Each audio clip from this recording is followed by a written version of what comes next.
What up guys, this is Kong and today I'm back again for another anime review. Today I'm going to be talking about Darling in the Franxx episode 8.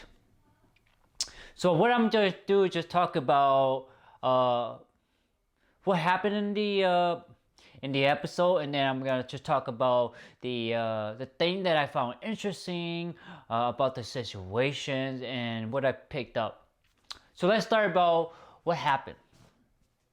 Is that at the beginning of the fight, they were fighting a Callosaurus, and this Callosaurus oozes blue substance that melt fabric, and it got inside of the mechanized robot, and it had melted off of the girls, and the girls are in that position that are in front of the guys, and they're like crap, they're fighting, so they're fighting against those monsters, and then the blue stuff melted the girls suit, and they're like, oh shit, they're being distracted, and they're like, okay, crap, what, we have to maintain focus. All the guys, like, we gotta maintain focus, we gotta beat this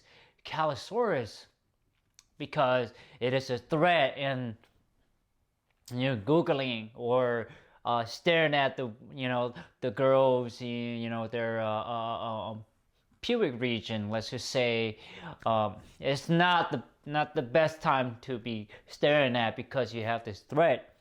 And then 16 or Hero say, oh my gosh, your clothes is burn or something like that. And the girl and the other guy's like, no, don't tell them that, because they didn't really want to tell the girls that their clothes was melted, and then like they were kind of oogling, I should say. That's what the character used. And then the girl got pissed off because the girl was like, why are you staring at us, and while we're in that position in front of you, downward. And the guy was like, I can't help it, the thing comes on in and your clothes melt out, and our mind have to fight this Callosaurus. We have to be concentrated. So the girl got pissed off, and they draw a line, and I guess it's the boy versus girl fight. This is the war, the class war or partner war. And the girls didn't want anything to do with the guys, and the guy was like, you guys are just taking it a step too far. You guys are making it more a problem than it really is. So, and then 02 doesn't really care that she doesn't really care about the situation. She's just different. She's not she's not like the group, the squad, and she just doesn't care. And the guy notices, like, the other guy notices, like, 02 doesn't even give a shit, she's just going after her darling, Hero. And it just kind of, and then it dawns on and then the girls recruited 02 say, hey, join our gang so we can overtake the guys, prove the point. And then here 02 be like, okay, fine, and she take all of their clothes.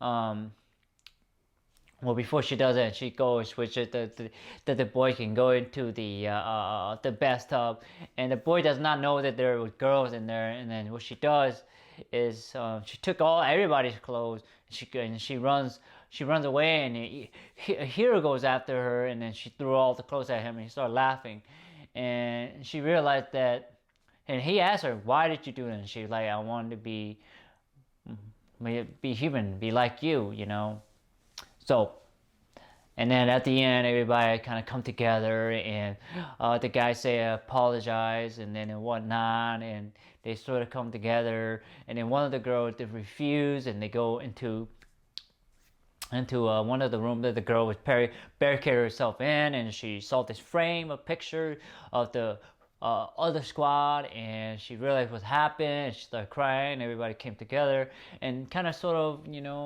coming to understanding that this is kind of,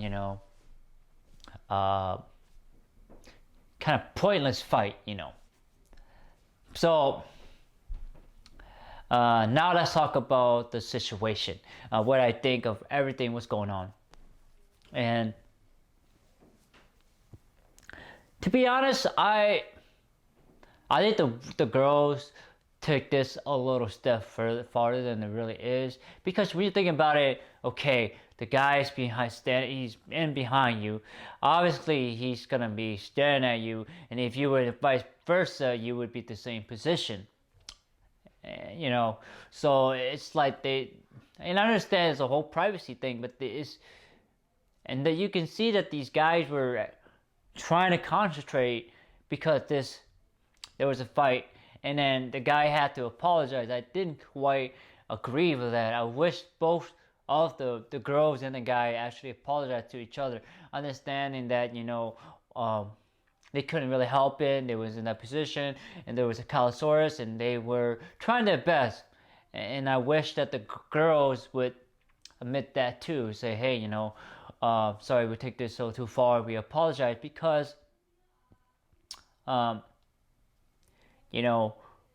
we always as human, we make mistakes. We try our best.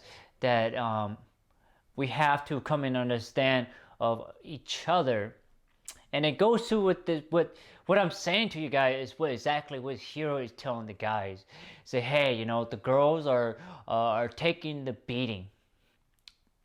And that sort of makes sense, because they are the essence of the robot, and they take most of the beating. The guys are behind. They do the punches, and they're doing the running and stuff. So it's a two-way system. It's a two-way road. What goes comes back, and that's what Hero tells the guys. Like, hey, we have to understand what the girls are going through, and they're taking the beating, and we're not, and we're actually just doing the fighting, and which is understandable. And it's like, wow, at this kid at this age is able to understand that connection. The situation, I think he will become a very intelligent, very humble person. When you see people like that and understanding of situation and people, those are the kind of people who become leaders. Those are the kind of people who become, people. Other people follow. So to me, I feel like Hero is not the underdog, but he's it's the silent warrior, the silent leader that no one really actually see, but he's actually a real leader in disguise. That's when I think that when you see people who are leader in disguise, they are leaders.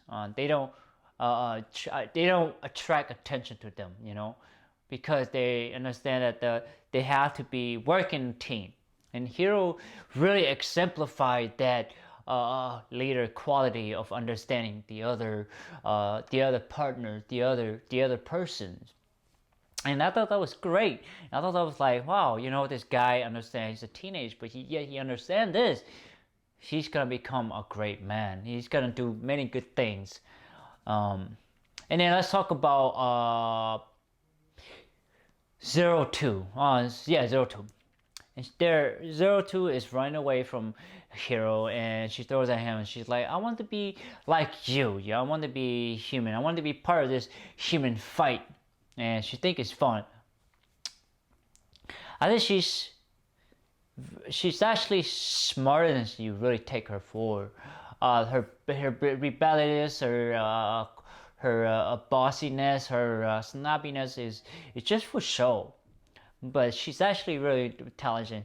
She's doing this to make Hero laugh. She's doing it to get him to chase him, and she does that in a really smart way. It's this a really classic woman trait. If a woman wants you, she's gonna try to subliminally make you chase her, make you come after her, because it has to do with, I guess I would say, no, I don't mean to offend all the women out there, but I'm just saying that, women don't want to do most of the chasing, and they want the man to do the chasing. And I have my opinion on that opinion. But regardless of the point is that she still too want Hiro as her darling, want her to be her partner, and that's the key point. And is that to have a partner, to have that wing, the pair wing, like I said in my previous episode. So what Hiro said. Now I'm going back to Hiro. What Hiro said when all the squabble is done, and he tell Zero2, she handed out her hand, and then Hiro's like, I want to get to know you more. I want to know what's on your mind. And she smiled, and then the whole part of chasing him was to get him to follow her, to be with her. And I think that's kind of her strategy. That's how she think. And you really that to me, she is a really, really intelligent young teenager, because she's able to, I wouldn't say manipulate, but she's able to make him chase her, make him tell what he really wants. So what he said was like, I want to know what's going on in your head, I want to be a better partner. And that coincide to what they're supposed to do. They're partners in this robot. They need to be partnered. They need to know what each other thought is, what they're thinking. They have to be in the same level in order to defeat an opponent. Because if you're not on the same rhythm, you can't beat an opponent. You just can't, because you're not able to read your opponent. And this is really true, because I've observed a lot of couples, and you can tell when couples are at the same level, physically, mentally, especially mentally and emotionally, that they are the same level. They have that connection. They have that link, that they understand each other. They understand each other's joke. They understand each other's language. When you are at that level of understanding, then you truly understand your partner, and you love it. You truly understand your partner at that point, because you have that communication between your partners. That, hey, I'm willing to be on your level as long as you are on my level too. We have to be at equal levels. And that's why what I said earlier, that the girls who also apologize, is it come to that equilibrium. The male and the female have to be come as equals. And it's kind of sparsely, it's really odd that I say that about modern day, because in modern days, women aren't treated as fairly equally as to the men in salaries and work experience and that sort of stuff. We have to come in understanding, and that's what this episode is talking about, is being fair, having an understanding of each other, because you are all what you got. Your partners is who you got, and there's no one else besides you. And I thought that was a really great thing. And also, now I'm gonna go back to what Zero2 said to the girls when they were in that empty bedroom. And she said that, she said about all this squabbling and fighting it won't matters, because eventually you're gonna die. And it hit the girls really hard, and they're like, what? And because it makes sense, because they're the bedroom that they're in with a former crew, a former squad that did not make it back. they all die on the battlefield. So it's like it hit the girls because they have to spend time with each other's, understanding, learning each other from each other, becoming closer to each other, because you may not come back from the battlefield. You may die on the battlefield. That you have to make those days that you're on base with each other counts. Make those days memorable. Make those days that you were fun, entertaining, enjoyable. Make those moments worth the time. That when you are fighting on the battlefield, you have a reason to fight, because you want to come back to with your partner and enjoy another beautiful day. And I was like, wow, like it hit the girl and it hit me too, because we all live on a time frame, and there is a day that we all will go, whether that is on the battlefield or whether that's just you become old and sick and die. And that is the sad truth. And that's why it is so important about spending the time with your loved one, close one, friends, and whatnot, partners, to share that bond, the time together. So that's what this episode talking about. I keep saying this, but it is what it is talking about. Spending the time with your friends and loved one, on the time that you have. Don't spend time fighting. It just doesn't do anything good.